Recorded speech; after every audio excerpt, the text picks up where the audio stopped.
один из результатов работы блока в КС. Если вы лично считаете, что Светлана Тихановская президент-элект, пожалуйста, вы вправе так называть. Если вы считаете, что я руководитель демократических сил, символ, кто угодно. Мне самое главное знать, что, какую роль, какую работу я выполняю, находясь вот на этом месте. Спасибо. Уточняющий вопрос. Вы выиграли выборы 2020 года и представляете белорусский народ. Правильно ли я формулирую? Так, правильно. Светлана Георгиевна, поскольку вы президент-элект, лидер демократической Беларуси, и только что сказали, что представляете белорусский народ, вопрос у меня к вам следующий. Вы хотите забрать власть у Лукашенко? Я хочу, чтобы власть у Лукашенко забрал избранный президент на открытых и честных выборах. Организованное блоком слушание Светланы Тихановской в Координационном совете зафиксировали стратегический тупик демократических сил. Во избежание политического дефолта нам критически необходим переход от декоративного единства к совместному проектированию стратегии. Не оспаривая при этом масштаб публичной активности, наш аудит ставит другой вопрос. Существует ли механизм конвертации этих действий в управляемый политический результат? Стратегический вакуум.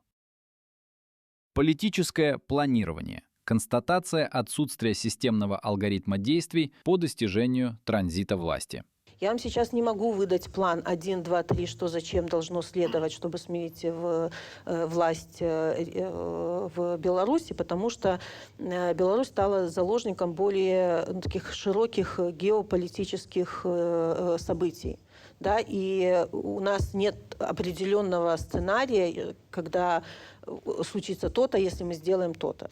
То есть нет такого, все, я помню, еще с 2020 года требовали, дайте план, но не может быть такого плана. Анализ главного фактора риска. Отказ от политического прогнозирования российской угрозы в пользу ожидания смерти Путина. Поэтому вот у вас такой вопрос, что сейчас? Мы должны укрепляться, мы должны предоставить альтернативу режиму Лукашенко. Понятно, что и Россия не хочет нас отпускать, как не хотят отпускать Украину и многие другие страны, но давайте прекращать все время смотреть и учитывать хотелки России. В России тоже может быть такая ситуация, когда им будет не до Беларуси. Мы же понимаем, что ситуация везде нестабильна. В Беларуси режим ослаблен. В России тоже, возможно, после окончания войны будет столько проблем, что они там захлебнутся в этих проблемах. Вечерка, ваш дебат, говорит как позавчера. Задача режима показать, что Россия будет навсегда. Но Россия не будет навсегда. Из этого я делаю вывод, Светлана, что ваша стратегия все-таки на после изменений в России.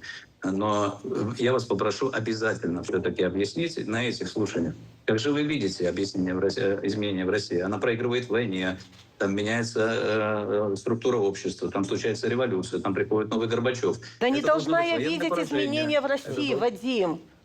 Я не эксперт по России. Зачем мне этот вопрос задаете? Это имеет прямое отношение к Беларуси. Я назову биологические причины. Давайте сделаем так. Оценка ключевых проектов прошлого. Главный мобилизационный план официально признан структурной ошибкой. Якія можа ініцыятывы я б называла памылкай, гэта план перамога, на які мы, канешне, ускладалі вельмі шмат чаканняў і які не апраўдаўся. Моделирование будущего. В условиях отсутствия собственной стратегии главная ставка делается на внешние геополитические факторы. Давайте я вам приведу один из возможных сценариев окна возможностей. Мы все понимаем, что всякое может быть, и в России может много чего случиться, но в целом самое очевидное, что мы видим, это переговоры по окончанию войны в Украине. И после этого окончания фокус наших зарубежных партнеров может опять сместиться на Беларусь. Геополитический выбор. Отсутствие внятной позиции по вопросу интеграции в систему коллективной безопасности НАТО. Вы очень часто говорите по поводу о том, что Беларуси необходима евроинтеграция и интеграция в европейскую семью народов, вступление в НАТО. Почему вы вообще за это выступаете, с учетом того, что это не совсем то, чего хочет белорусский народ? Александр, я отложу ответ на этот вопрос, пока вы мне не предоставите доказательства, где я говорила, что я хочу, чтобы Беларусь была в НАТО. Пожалуйста. Это цитата на сайд-ивенте в рамках саммита НАТО в Вильнюсе. А мы хотим, чтобы наши западные партнеры четко заявили, будут международные гарантии независимости Беларуси, ее безъядерного статуса, ее будущей интеграции в европейские трансатлантические структуры.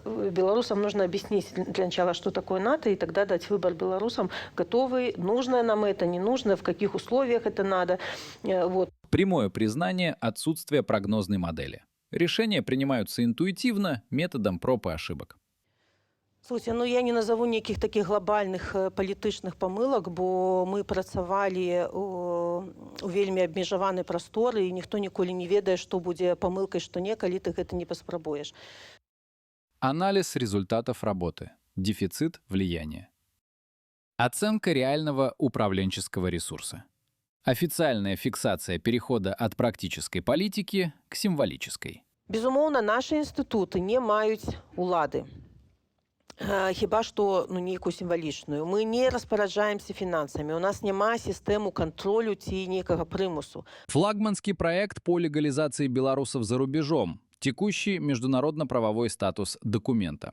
Так, пашпарт пакуль не атрымаў фармальнага прызнання і мае сімвалічны статус. Аудит влияния внутри страны. Констатация отсутствия политических инструментов и переход к формам культурного выживания. У нас няма таких, ведаеце, моцных інструментаў унутры краіны, таму людзі збіраюцца на кватэрніках беларускіх і п'юць беларускія песні, то бок мова стала такім спосабам супраціву. По военцам нічога зрабіць не можем. Европейский вектор. Национальные интересы европейских стран закономерно вытесняют белорусскую повестку на глубокую периферию. Аж еўрапейцы таксама заходзяць з сваіх нацыянальных інтарэсаў.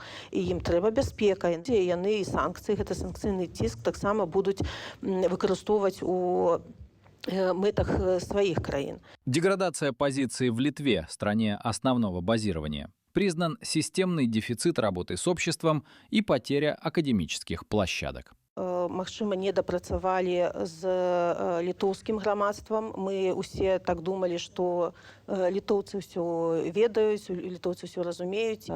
Літоўцы ў Літве пачалі так адносіцца да беларусаў крышку негатыўна. Мы, канешне, усе гэтыя часы спрабавалі гэта выраўняць. Не хапіла нашых рэсурсаў, каб змагацца з гэтай вялікай прапагандысцкай машынай. Мне насамрэч вельмі шкада назіраць, што робіцца з еўрапейскім з гэтым гуманітарным універсітэтам, бо ён заўжды выглядаў як беларускі, і вы правильна кажаце, што з цягам часу беларускіх праграм становіцца ўсё менш і менш.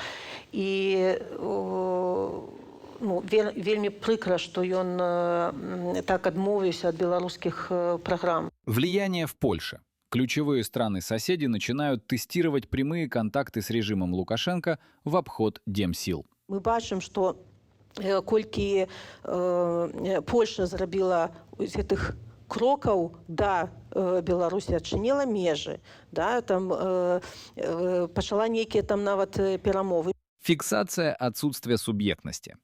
Соединенные Штаты принимают решения, исходя из собственных интересов, а формат партнерства де-факто сведен к уведомительному принципу. Когда снимали, советовались ли с нами, мы были в курсе, что такие шаги будут предприняты, да. Американцы платят эту цену. Многие думают, что она завышенная, что можно было бы меньшими санкциями вызволить больше людей, але у них такая поступовая политика таких кроков. Так, мы ж усе разумеем, што гэта ўнутраная палітыка ЗША, яна накіраваная не перш за ўсё супраць беларусаў, а супраць нелегальных эмігрантаў. Але, канешне, няма такого спадзявання, што менавіта для беларусаў будуць нейкія выключэнні. Гэта выдача віз, яна проста прыпынілася. І мы разумеем, што мы закладнікі ўнутранай палітыкі ЗША. Дипломатический тупик в Грузии. Механизмы легализации не выработаны, а коммуникация с местными властями отсутствует. Але ж, канешне, зараз з гэтым урадам і адносіны, ну, не то, што кепскіх ввогуле няма, бо нам не ідуць насустрач, на нашыя запыты не адказваюць, не было праведзено ніводнай сустрэчы на нейкіх міжнародных пляцоўках. Але ж, канешне, механізмаў, як працягнуць пашпарт, як легалізавацца, ну, такіх там няма, і мы не можам гэта абмяркоўваць, на жаль. Яны не будуць выдаваць прытулкі, гэта тое, што нам сказалі. Але ж у мяне няма ніякага добрага адказу для беларусаў у Грузіі. Калі ёсць магчымасць, пакуль яшчэ не скончыўся пашпарт, перагледзець, можа, іншыя краіны для рэлакацыі. Постсоветское пространство. Фиксация системного бессилия в вопросах правовой защиты белорусов. Розныя ёсць механізмы, у некаторых краінах увогуле яны адсутнічаюць, але ж будзем працаваць. Сітуацыя цяжкая ў постсавецкіх краінах, дзе таксама шмат беларусаў, там увогуле цяжка. Пакуль вось так. Главный вывод, который можно сделать по итогам слушаний, демократическим силам критически необходим переход от ситуативных действий к совместному проектированию стратегии.